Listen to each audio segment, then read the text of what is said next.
حقوق کې فرق دی بل انسان ګڼې ما نه ګڼې انسانه منافقه د ځوانانو اتلانو د ښارونو قاتل ته ورځ به راشي بیا به ګورو پاکستانه منافقه شریکه و په نومه د خدای چې بخښنې کوي مهربان ذات دی دې له ملګري خبرې وکړې چې پاکستان یا د پاکستان د ریاست نه د انصاف توقع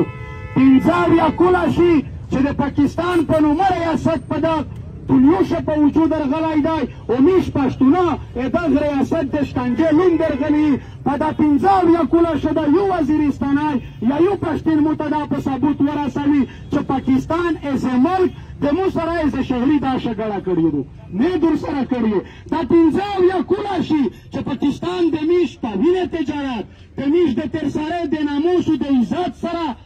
غداري په میش کرینا کلی رنګول په میش د جټ بمبار په میش د دغه شنه جنډې چې دا یې چې سبز پرچم के साए तले हम एक है چې دا دوله په چماتینا په زیر ورته جوړوي دغه جنډې لوندې په میش آله به شوي دي چې اسرائیل په فلسطین شنه دي کړی هندوونه په کشمیر شنه دي کړی زه فقط د میش پښتونه ته دا وایو چې 14 اگست پارز میش توش ډېرې شاله دا شنه جنډې وخلي ته یې چې که قاید اعظم میش تره یو نیکه و اوس کې خو وشرمېږې اوس خو یا خو سپیډر پېرته کې کم از کم که د پاکستان د دغه جابر نظام په خلاف پرېشر وتلی دغه دولت خواطان مه وایې تاسو سوچ وکړئ چې چا د کېره پلاسکینه جلوسه ورکړې دي علي وزیر د لقب خلک منتخب د پارلمان غړی په جیل شدی او چې چا په زرهاوو انسانان وژلي دي د پاکستان ریاست په ثابت کړي دي روانور پارین سر ووته جیل نه بیچاره کی فضل و کرم سے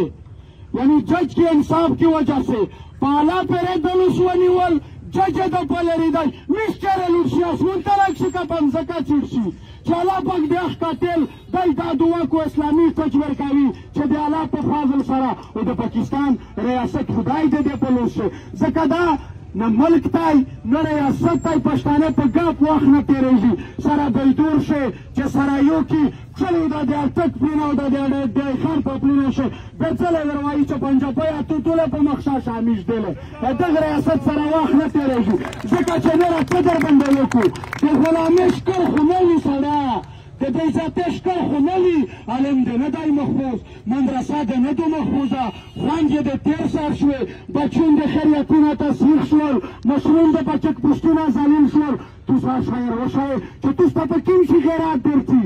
په کوم شي حیا درځي په کوم شي ننګ درځي دای دوله د فلسطین کې د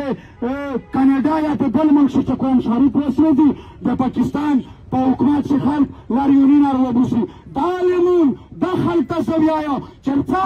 چې زه د بجالي خیل په وزیرستان شه وشرمو چې پاکستاني یاروي څومره کوم شریفې رسېدلي دي نو خو وارز نه ول دی چې دغه په خلاف راوتلی وي دا چې ګیلاس نه وکړې دی چې وژني مې نه خو مو ته خو ته ګایز وګه په ممبر وایې چې مرګ په خپله ریځ دی نه یې وارز مخشه کېږي نه ورسته کېږي نن زه په نامو زما